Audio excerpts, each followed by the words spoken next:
Hey guys, welcome back to Vince Vale Custom. So today's kind of a cool video for you guys. It's sort of a geek out video for myself as well. This is going to be a 3D digital sculpt, like work in progress video, so you guys get to see like the beginning to final result of 3D sculpting and give you guys an idea what it looks like. So DXA Designs is producing Fate's Harbinger, which is like Nate Gray X-Men from Age of Apocalypse, and it's sculpted by Jame Cain. And I absolutely am ecstatic to get this item. I cannot wait because this is my favorite mutant of Marvel Comics ever. Growing up, it was, Wolverine was my favorite, but then when Age of Apocalypse hit, I absolutely love this character, and ever since then, I just absolutely just have to have the character. I have all the books, artwork, and I actually made a couple custom statues back in the day of the character. So I think it was the Iron Fist from Bowen Designs I converted into Nate Gray, and then I also had a Captain Marvel bust too that I converted into Nate. But I long parted with them because a friend wanted them, and I just had to kind of sell stuff off. So for the longest time now, I've been looking for a 1/4 scale item to convert into Nate, and sadly, there's never been anything kind of that young type of character that is actually out there that would fit the bill. So and then you see the same stuff over and over these days. It's your Iron Mans, your Captain Americas, your Hulks, your Wolverines, your Magnetos, nonstop of the same stuff being made over and over. So finally, somebody is actually making this character, which is absolutely amazing, and I can't wait to get it. So to give you guys a history of Nate, he is actually Cable young version in Age of Apocalypse. So he was created by Sinister, using the Jean Grey and Scott Summers DNA, whereas Cable in the 616 is actually the son of Madeline Pryor, which is the clone of Jean Grey and Scott Summers. So in theory, Nate is an Omega level mutant just like Cable, but he's not hindered by the techno-organic virus. Because like at one point in the comics, when Cable really didn't have the virus affect him anymore, he was like powerful as all hell. He actually broke Silver Surfer's surfboard. So Nate is also pretty much the same thing, but he's a younger version, and he's almost like that old TV show. If you guys, this is really going back, showing my age. It's called Dead at 21. It was an MTV series where each group of kids were like really powerful, but they would burn themselves out by the age of 21. So it's kind of like almost that type of a character storyline.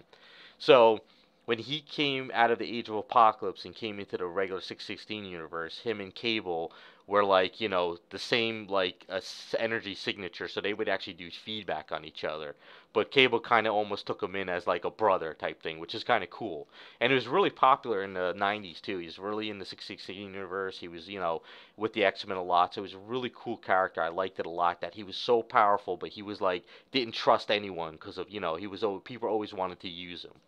So at one point, Xavier was kind of like spying on him, and he was so powerful that he sensed it, and he pulled Xavier out of the psychic plane, and in turn, that created Onslaught, because that gave Onslaught the idea of I can leave Xavier's body and go from there. So he's got a lot of history. He's a really great character. So I suggest you guys, if you get a chance, check out the Age of Apocalypse storyline and read up on him. He's awesome. So if you love Cable, you should probably definitely love X-Men. He's a really great character. So with that being said, we'll get on to the sculpt and you can check out the whole process.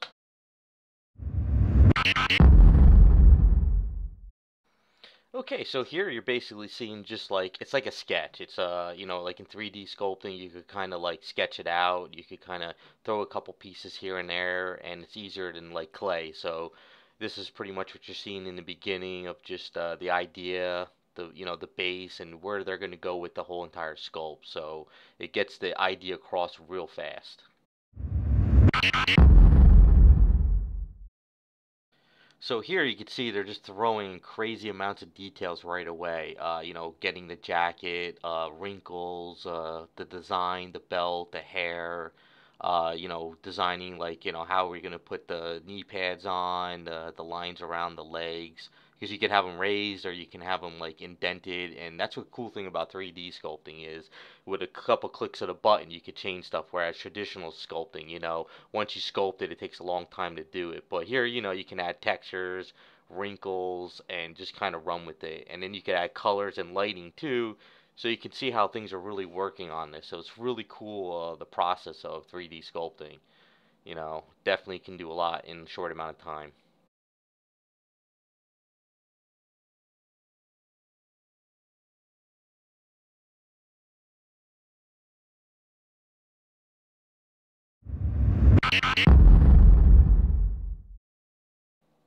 And here's just a couple head tweaks, and you could see it's kind of cool in 3D sculpting. You could just turn the heads, and you'd see everything from all different angles, just to get an idea what's going on.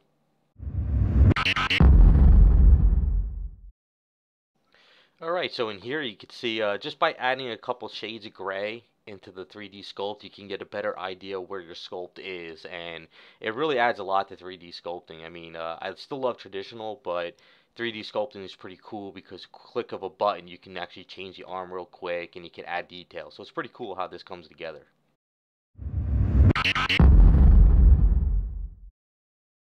Yeah, so here you can see they changed up the head a little bit. So it fits the character pose now. So he's like raging and he's kind of powering up now. So that's a cool thing about 3D sculpting is you can get in there and you can kind of tweak stuff a little bit easier than traditional. Because traditional, you'd have to have this planned out from the beginning. If not, you'd have to resculpt everything. So it's kind of cool that, you're able to do this and then really fit the character and it changes the sculpt completely than having this is, just a basic mouth sitting there. Now he's kind of raging with the power.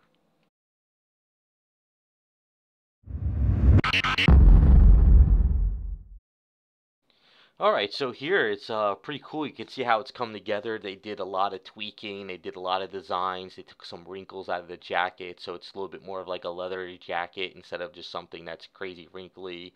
They cleaned up the hair and the eye and the powers.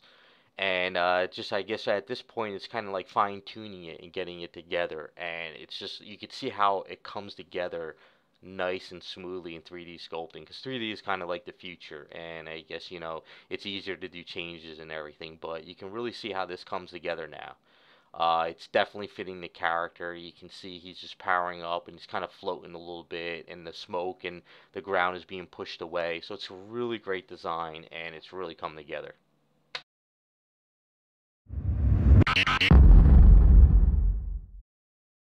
Okay, so here's the final sculpt. They finished up all the detailing on him. They cleaned up a lot of the powers, the smoke, and everything, and it is done. And I think they nailed it. So gives you guys a whole idea of the process of 3D sculpting and like what's involved.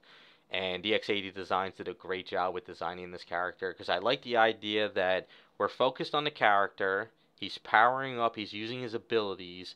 And he's not on a sentinel base because everything with the sentinel these days. So I like the idea that he is so powerful that the smoke is being pushed away, so you really wouldn't even see anything around his feet except some of the rocks and stuff. So, and plus it's not going to take up a lot of room on my display case, which is pretty cool. And also with 3D sculpting, you get to see all the clear resin that's going to be clear that you would have to paint in the yellow orange and stuff for the power. So it's a great design. Thanks for DXA Designs to share all these work in progress videos with us so you guys can see the other end of sculpting than just the final item and the kit.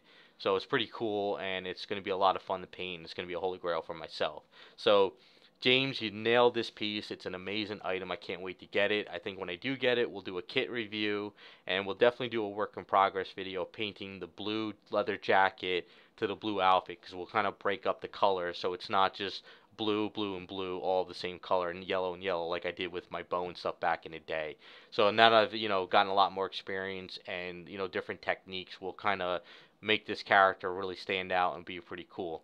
So if I can find any information on James's, whether he has a DeviantArt page or a website, we'll put that in the description. And then I'll also put DXA Designs in the description as well. You can go over there and check out some of their other works and get on the list if you want to order a copy of this one as well. And hopefully maybe some other producers, when I do some garage kit reviews, will be kind enough to share some work in progress sculpt pictures like this, so we could get a little bit more in depth on what goes on behind the scenes to get the final project. So thanks for watching, and we'll be back with some more videos.